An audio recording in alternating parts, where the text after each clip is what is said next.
No lo anunciéis al son de trompeta, como lo hacen los hipócritas en las sinagogas y en las calles, para que la gente les rinda homenaje. Os aseguro que ellos ya han recibido toda su recompensa. Más bien, cuando deis a los necesitados, que no se entere tu mano izquierda de lo que hace la derecha, para que tu limosna sea en secreto. Así tu Padre, que ve lo que haces en secreto, te recompensará. Cuando oréis, no seáis como los hipócritas, porque a ellos les encanta orar de pie en las sinagogas y en las esquinas de las plazas para que la gente los vea. Os aseguro que ya han obtenido toda su recompensa. Pero tú, cuando te pongas a orar, entra en tu cuarto, cierra la puerta y ora a tu Padre que está en lo secreto.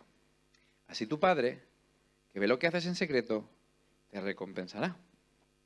Y al orar, no habléis solo por hablar, como hacen los gentiles, porque ellos se imaginan que serán escuchados por sus muchas palabras.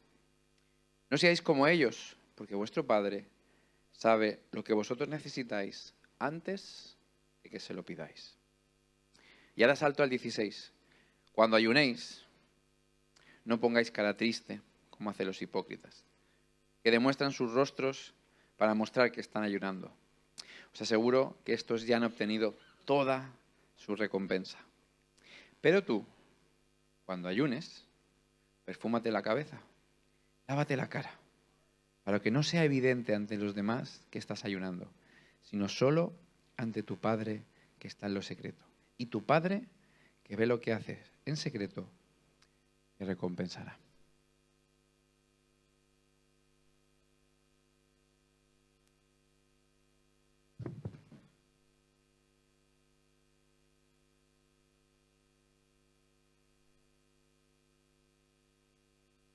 Si haces una búsqueda en Internet, puedes encontrar que el ayuno más largo registrado en la historia de la humanidad fue de 382 días.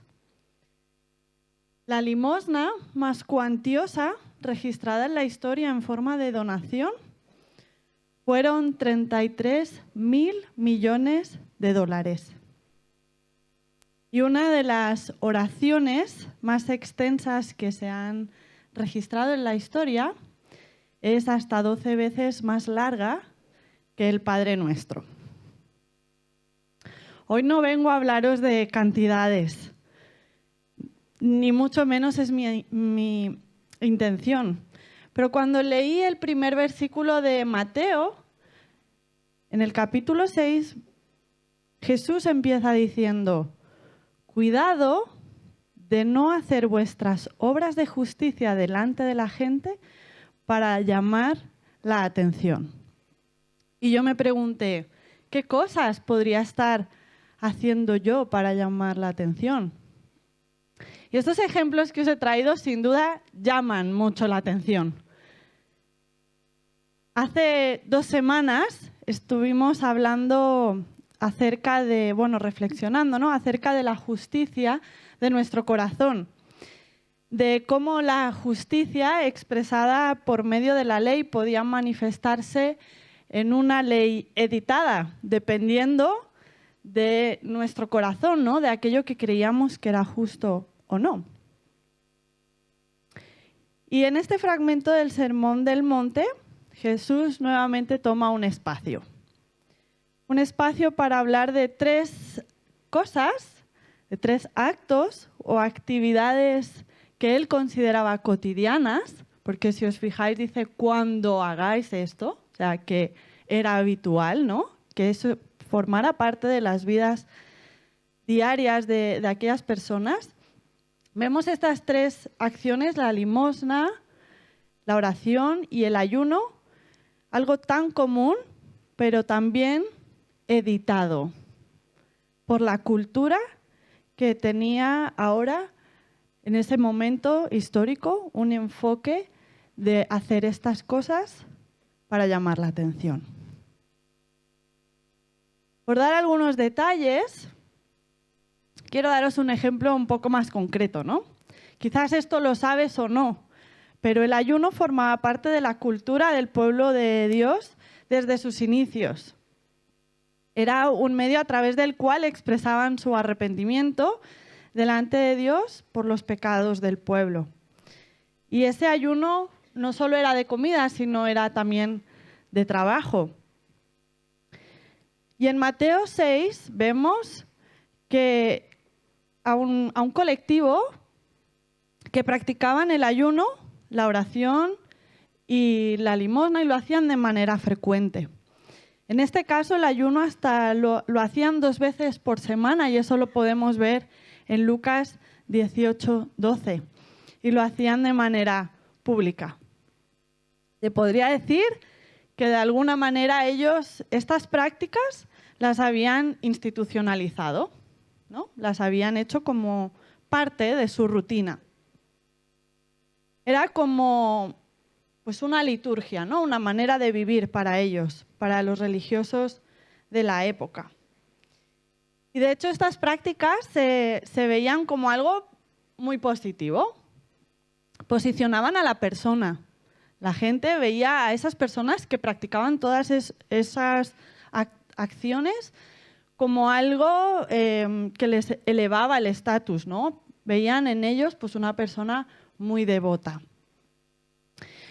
Y vemos a lo largo del capítulo que nos acaba de leer Josu que Jesús usa unas palabras bastante directas con este colectivo. De hecho, les dice hipócritas. Hipócritas es una palabra muy fuerte. Quizás la usas más o la usas menos en tu vocabulario, pero en el original la palabra hipócrita significa que es un actor que usa una máscara. Jesús es muy claro con estas personas y en su discurso pareciera que está condenando estas prácticas, pero no es así. Jesús no viene a condenar esas prácticas, sino la manera o la motivación por la cual las hacían. Y por eso Jesús, en este Sermón del Monte, toma este espacio, se toma su tiempo, y yo creo que lo hizo con la intención de traer luz y enseñar el lugar que deberían tomar estas prácticas en la vida de ellos, y yo creo que también en nuestra vida. Como os decía al principio, no vengo a hablaros de cantidad. Quizás tú ahora estás pensando en si estás ayunando en tu día a día, si estás orando, cuánto estás orando, si estás dando a los demás. No vengo a hablaros de eso. Y creo que Jesús vino en este espacio, en este contexto, a mostrar que muchas veces, incluso nosotros, ahora, hoy, hacemos cosas que son correctas, pero por razones o motivaciones equivocadas. En ocasiones yo he pensado que somos como estos hipócritas, que aprendieron en sí estas prácticas que son buenas para sus vidas, para nuestras vidas, pero que quizás con el tiempo ellos perdieron la perspectiva y nosotros a veces perdemos la perspectiva. Y quizás si has nacido en una iglesia como yo, es posible que también te hayas encontrado viéndote repetir estas liturgias que hemos heredado y ni siquiera te has parado a reflexionar cuál era la intención o la motivación o el corazón del acto en sí mismo.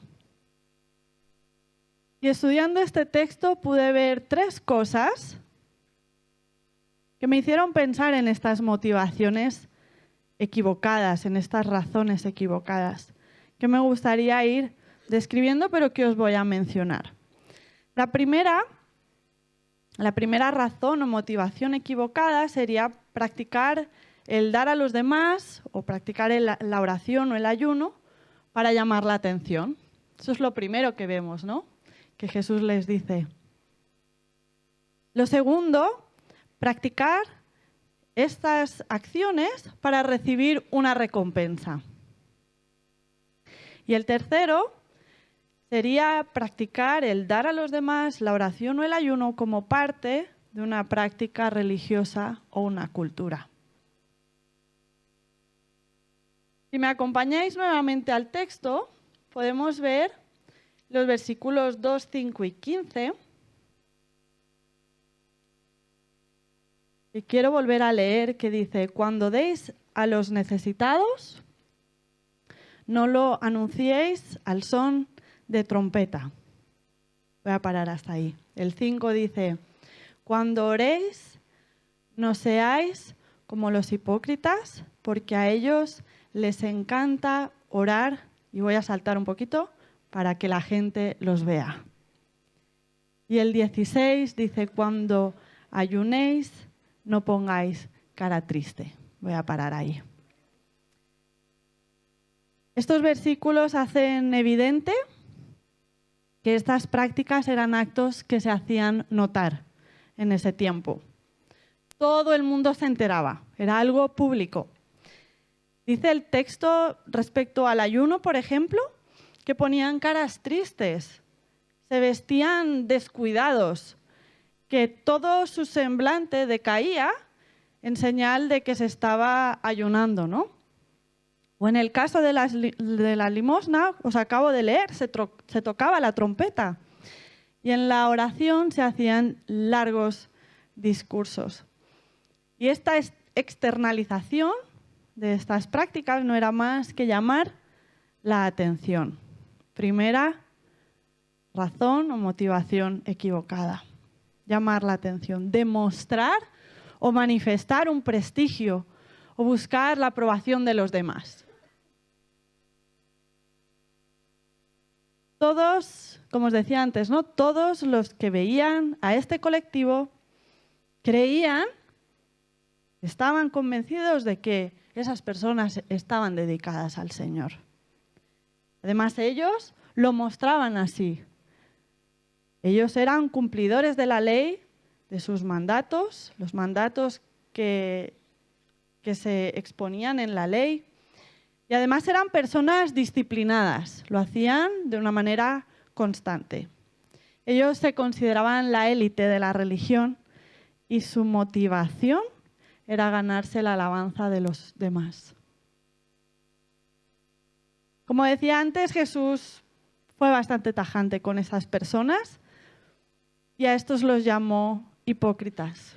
Hipócritas porque además lo hacían deliberadamente, lo usaban para tapar sus pecados, para buscar una ganancia personal. Y a Jesús yo creo que en ese momento se le debían salir los ojos, no sé, se le debía partir el corazón de verlos. Porque aparentaban ser algo que no eran. Ellos eran rígidos, eran estrictos con la ley y además la usaban a su favor. Y todo eso para mostrar con orgullo quiénes eran, buscando ese reconocimiento y ese estatus devoto, ¿no? Y como os decía, lo usaban para mostrar que estaban cerca de Dios. Y sin darse cuenta, ese orgullo lo que hace, o lo que hacía, era desconectarlos de Dios. Aquí quiero hacer un parón para que penséis en eso. Porque quizás hasta ahora tú has dicho, bueno, yo no soy así. Yo deliberadamente yo no soy así. Pero ¿cuántas veces tu orgullo, tu posicionamiento, el creer que tú mereces algo, que es tu esfuerzo, que oye, tú has trabajado por algo, ¿no? ¿Crees que te haces ver como un buen cristiano, una persona cerca del Señor? Quiero decirte que el orgullo, que mi orgullo, me desconecta de Dios. ¿Cuántas veces mostramos cosas que no son? Cosas que realmente no somos.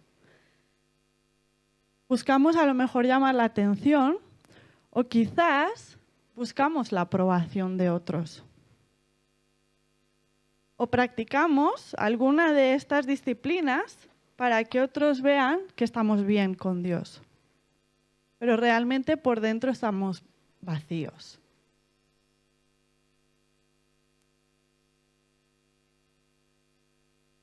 No nos damos cuenta. Yo creo que muchos de nosotros tenemos una necesidad profunda de que alguien nos diga lo buenos que somos, sobre todo si nuestra autoestima no es tan alta. Nos esforzamos por demostrar o mostrar lo bien que hacemos las cosas. Y eso es así.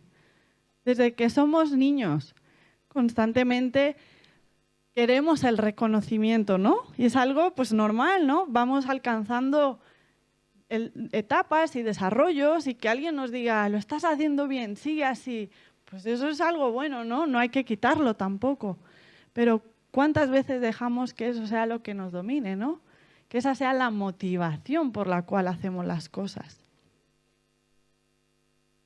Y buscamos esa aprobación de los que nos rodean, incluso a veces, pues eso, para reafirmarnos, ¿no? Para asegurarnos, voy bien, ¿no? Pero ese orgullo, que ya digo que si se distorsiona ese reconocer de estoy bien, voy por el buen camino, pero empezamos ya a engrandecerlo demasiado, ese orgullo es el que hace que nos olvidemos de la voz de Dios. De la voz de Dios queriéndose Él acercar a nosotros a través de estas disciplinas.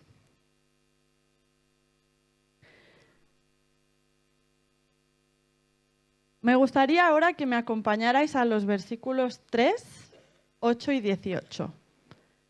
Vamos a ver ahora el opuesto, lo contrario. Dice así el 3. Más bien, cuando deis a los necesitados, que no se entere tu mano izquierda de lo que hace la derecha. Ahora voy a saltar al 8.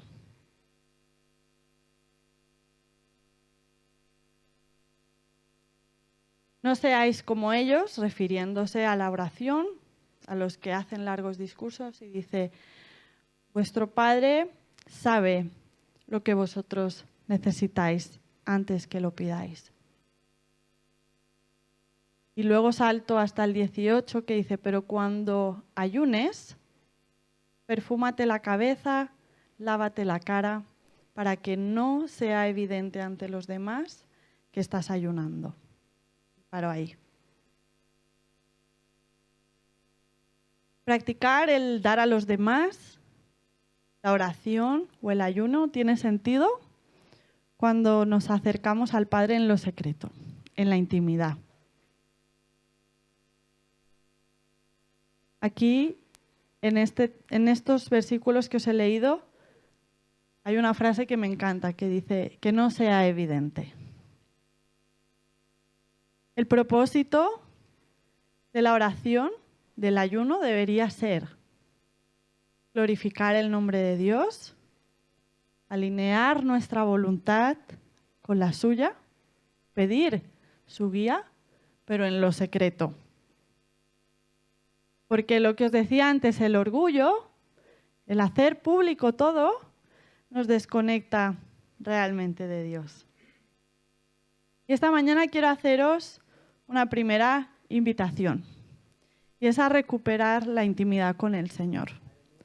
Como dice el texto, en lo secreto. Y para ello, todo lo que hagas tiene que pasar desapercibido. Eso no quita que haya veces que tú puedas levantar una oración en público, que puedas darle a alguien y pues, qué sé, que otra persona te vea, o que puedas ayunar y un día decirle a alguien con quien has quedado, no, hoy no voy a tomar nada porque estoy ayunando.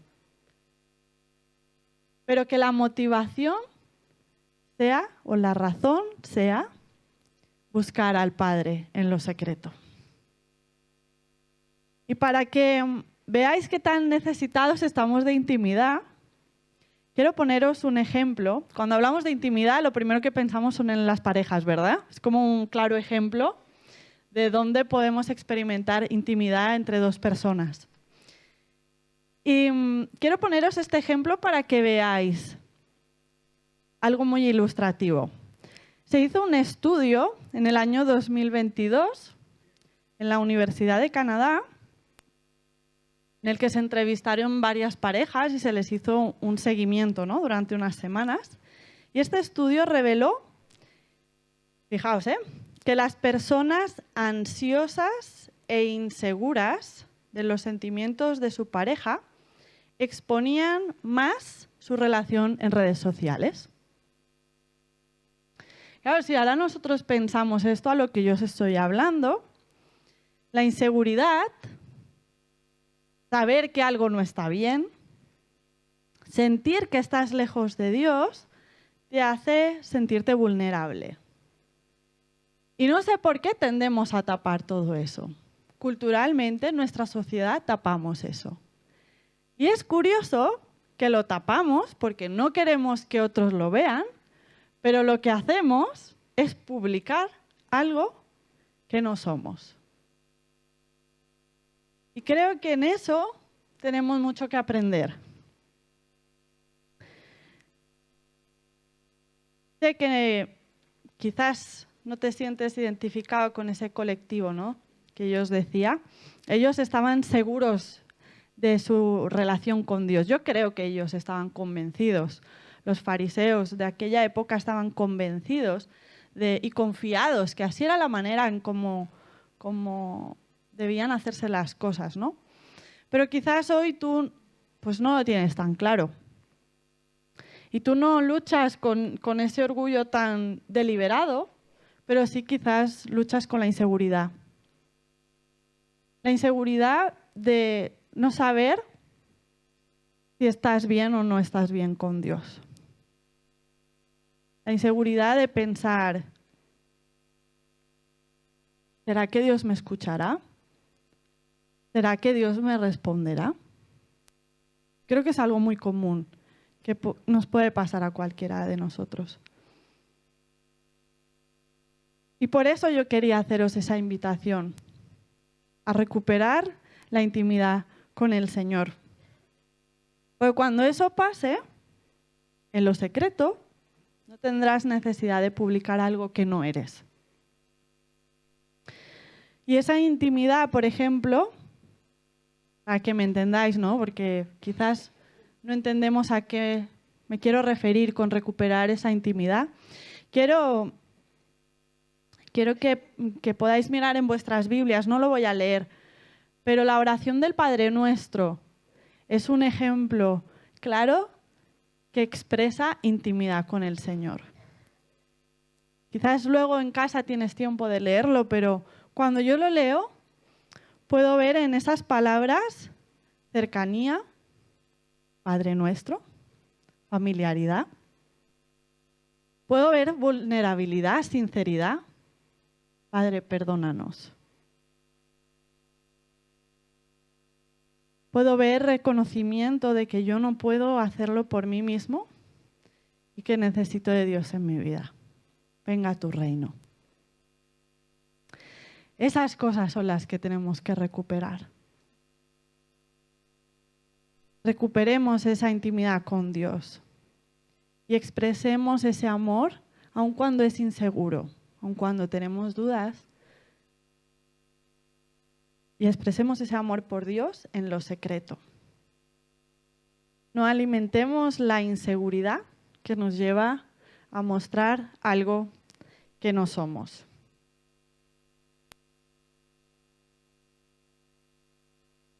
Quiero seguir avanzando un poquito más. Ahora os quiero hablar de la segunda motivación.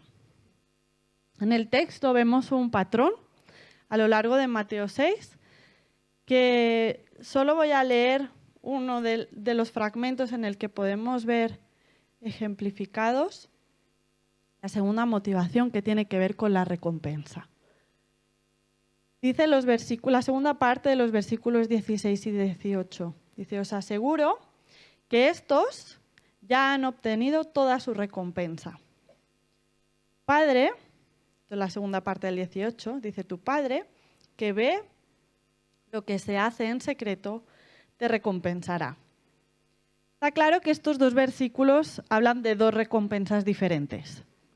La primera es aquella que obtenían aquellos que practicaban el dar a los demás la oración o el ayuno de una manera pública, y la segunda es la que el Padre en lo secreto les daría. Para mí la primera recompensa, la que tiene que ver con la que menciona en la segunda parte del versículo 16, la recompensa que están recibiendo estas personas por hacer algo público, por llamar la atención, está claro que era la aprobación, ¿no? El aplauso, el homenaje, dice el texto que hemos leído, ¿no? Esa era la recompensa. Jesús les lo deja ver y dice que esta recompensa ya la estaban recibiendo desde el momento que recibían ese aplauso, esa aprobación. Pero déjame decirte que esa recompensa era meramente humana y superficial. Pues el esfuerzo por hacer todas estas cosas no se concentraba en buscar a Dios de una manera genuina, sino en mostrar y asegurar su imagen propia, la de ellos. Me puedo imaginar a un Jesús viéndolos y pensando, con todo lo que saben acerca de la ley, con todo lo que han visto y han estudiado acerca del pueblo de Dios, se conforman con lo superficial. Se conforman con una recompensa pobre, un aplauso, un homenaje. Y ya desde el Antiguo Testamento vemos que eso sucedía. Os voy a mencionar un ejemplo, no lo voy a leer, que se encuentra en Zacarías 7, 5, 6.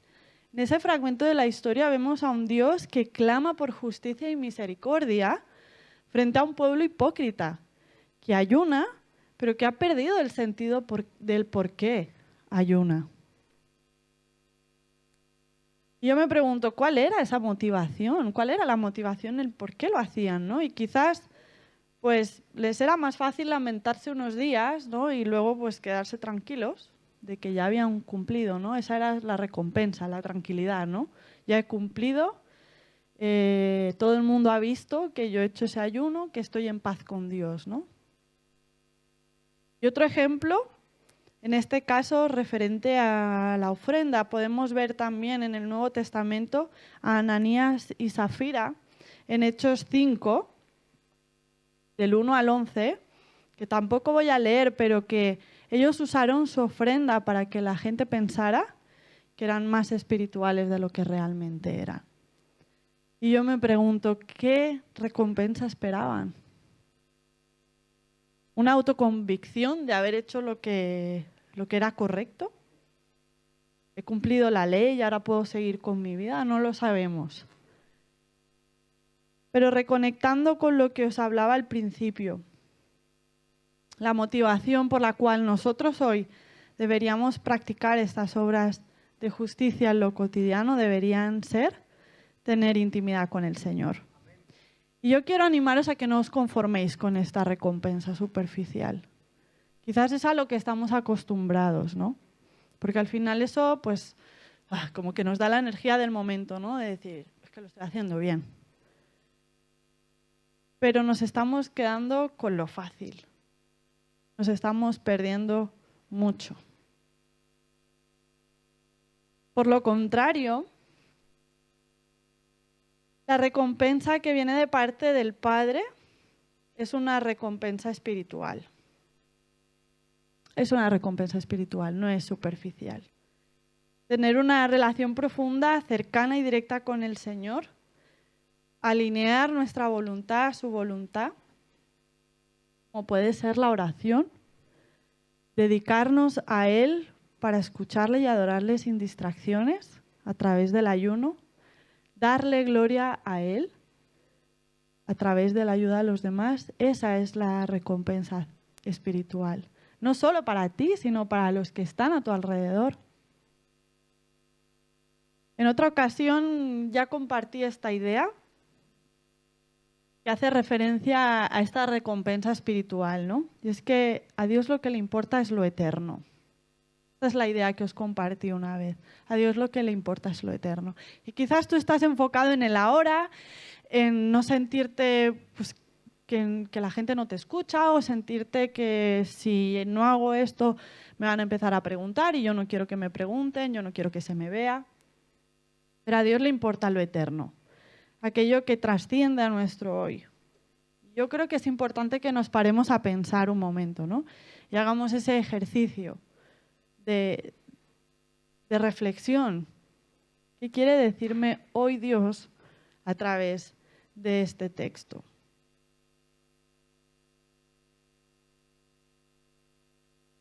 Quizás necesitas, no sé, reordenar tus prioridades, trabajar tu carácter. Quizás tu relación con el Señor está tambaleando y has estado poniéndote esa careta de hipocresía, de hacer ver que todo está bien. Yo me hacía estas preguntas, ¿no? ¿Lo hago porque toca? ¿Lo hago para no sentirme mal? Quizás pienso que Dios me escuchará más si lo hago y tendré su favor, de lo contrario esto no pasará. La invitación que yo te quiero hacer, la segunda que te quiero hacer, es que no te quedes en la recompensa superficial, la que alimenta ese orgullo. Para ello no uses palabras vacías y tus acciones tampoco estén vacías. Creo que es necesario buscar tiempo y espacio de calidad con Él. Tiempo y espacio de calidad en la intimidad, en lo secreto. Porque para mí la mejor recompensa espiritual de todo esto es que si yo lo hago con la motivación correcta de buscar al Señor, voy a disfrutar su presencia. Y eso va más allá del hoy, de cómo yo esté hoy, de cómo yo esté mañana.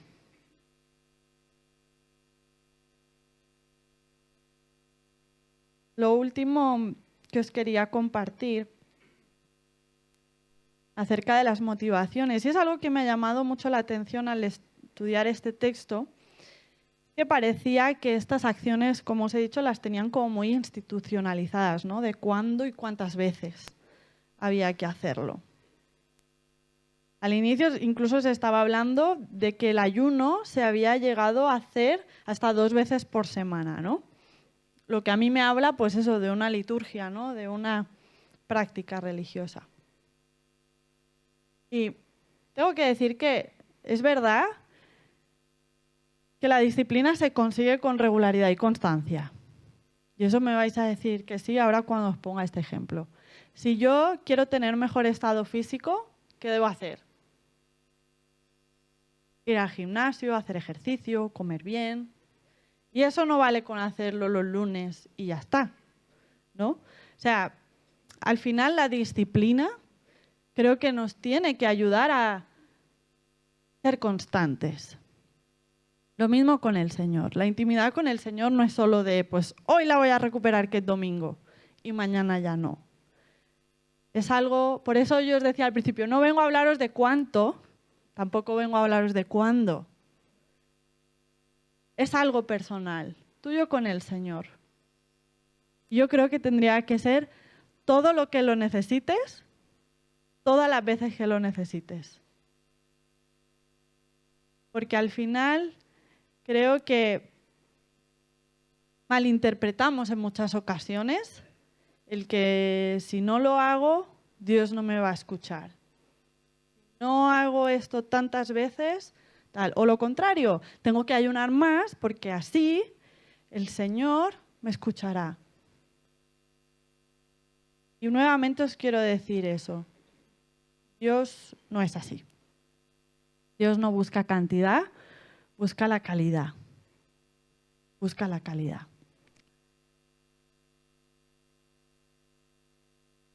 Por tanto, si es tu caso en el que te has encontrado sumergido en esto, quizás nunca te has tomado un tiempo a pensar en si deberías ayunar o no en tu vida, si deberías orar o no en tu vida.